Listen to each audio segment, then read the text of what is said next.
Other stories worth your attention now. Primary schools in the country will go back to full capacity learning from the 26th of July. According to the updated regulation gazetted yesterday, schools for children with special needs as well as primary school pupils from grades R to 7 should return to daily attendance and traditional timetabling models, provided that the risk-adjusted differentiated strategy is implemented. We'll tell you what that means in just a moment. For now, let me introduce you to our guest. Naptosas Executive Director Basil Manuel is joining us. We're also in conversation with SADTU Secretariat Officer Xolani Fakude, both joining us via our video link. Gentlemen, thanks for your time. Welcome to the program. Basil, if I can begin with you, there were health concerns that actually led to the rotational arrangement being implemented to begin with. Now that this is being reversed in some respects, do you feel that those health concerns have adequately been addressed? Good morning, Ayanda and Xolani. When we were consulted, those are the very issues that we raised, because we've always been of the idea that we need to listen to the science. And if the science leads us, that of course suggests to us that certain things can be done. That notwithstanding, we also have to look at the mental health of teachers and their own fears and concerns.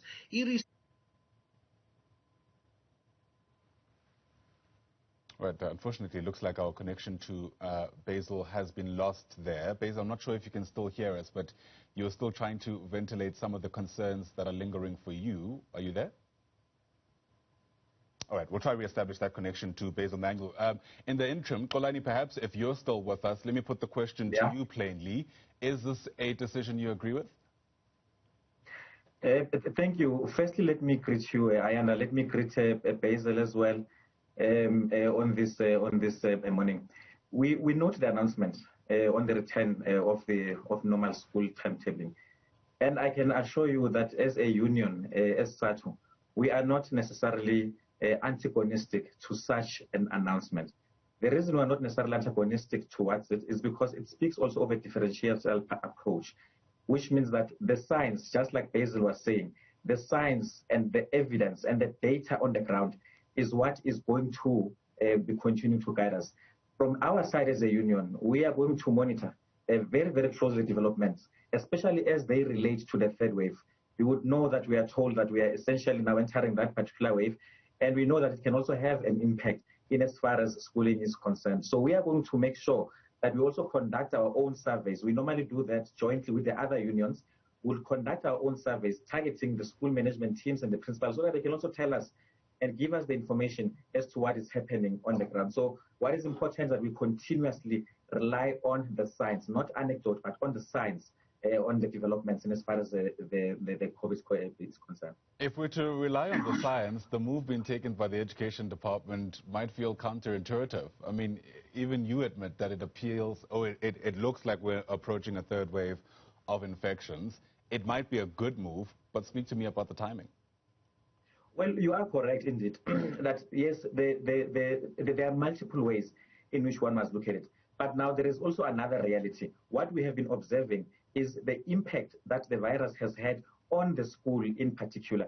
And we know that whilst there are instances whereby we've even seen and heard of schools close, for instance, in the Free State just recently, in the Northern Cape as well, if I'm not mistaken. So whilst we see that happening, however, the reality on the ground is that the manner in which learners affect each other is not as such as impactful within the school environment itself as much as it would be in any case within the broader community. So yes, we are all observing the concerns about the timing in particular. That is why I'm saying that we are working towards the 26th of July.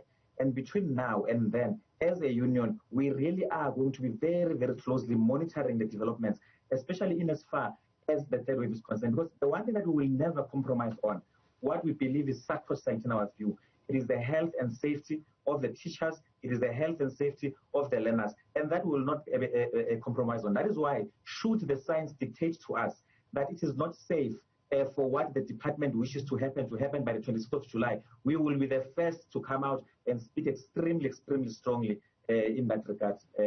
Yeah, but Xolani, that's what I'm saying. The science is suggesting that perhaps going back to full rotational or full attendance by the 26th wouldn't be advisable. It's already saying that, And so I guess part of what I'm trying to ascertain from you is, in what ways does that signal not necessarily prevent your agreeing with the decision? Yeah, well, but let's look at the science holistically.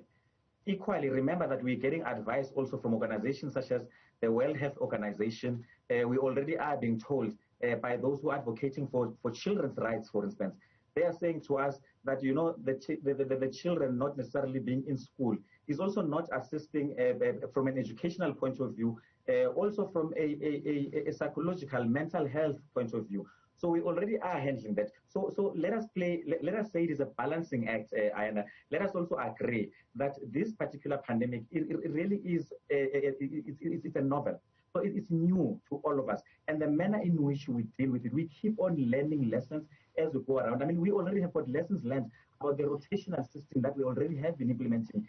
We already can tell you the other parts of the science, that there are extremely huge levels of anxiety that we are dealing with. That is why we also wanted to emphasize on the issue of psychosocial support services that should be the school level. So what I'm saying, Anna, is that, yes, we are approaching a third wave. What SADTU is not going to do is that we are not going to be a counterproductive ourselves. We are not going to come up with a position that really seems to be self-defeatist. We all should appreciate. The teachers already are in school, by the way, and we already have been in school already. So let us appreciate that the science can be looked at many, many different levels. What matters is that the health and safety of the learners and the teachers should be of primary concern to all of us. Basil, Manuel, I'm told you re-established your connection. Let me bring you back into the conversation.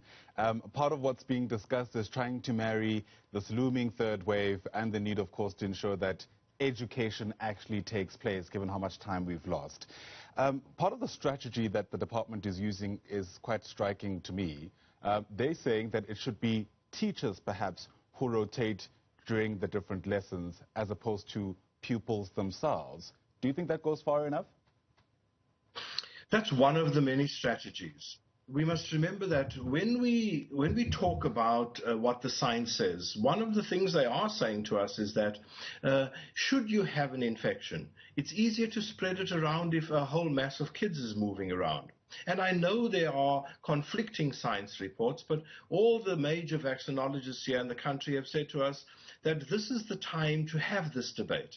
But we are concerned, and Xolani is absolutely right. We're worried about the mental health. We're also worried about the sheer coping mechanisms that schools have. How do you cope with screening 1,000 children in the morning? What is it going to do to your time? At the same time, we've got to balance that against all the losses that we are automatically suffering now. So it's a bit of one and a bit of the other. Yes, of course, we're worried about our teachers with comorbidities. And particularly, although the science is saying children have not really been infectious and they haven't been infecting others, we know that if your mind is saying to you, you are in danger, believe me, you are in danger, irrespective. So it's a balancing act we're walking. We've given it qualified support, and we are going to, as Xolani so correctly said, monitor every step of the way. Whether it be the third wave, whether it be winter, we have to be at it all the time. Get me a sense of what signals you're going to be looking out for to, backtrack is not the term I'm looking for, but I can't think of anything else. But what are the signs you're going to be tracking to move away from this decision, given this refrain of listening to the science as you make these decisions? First of all, we've got to see where the schools are actually coping, and coping with the manual things, not manual as in Basil, but the other manual, as in the physical things, such as the sheer number of kids coming back, managing them, assisting with social distance. And we know social distance would have been reduced, but it still needs to be practiced. The whole issue of masks, and we have an agreement now around masks, but it goes much further than that. It goes to the delivery of the PPEs. And let's be fair, up to now we've had some hiccups, but it has improved greatly. But now, will that improvement be sustained with the larger number of learners being back? And it's an amalgam of all these things that will determine whether our support remains firm or whether we start saying, guys, you haven't delivered. Because remember, our support is not without strings attached. It is there provided that health and safety measures are being tracked and looked after, our concerns about infrastructure, our concerns about water, the plans going forward, because COVID is not going to evaporate.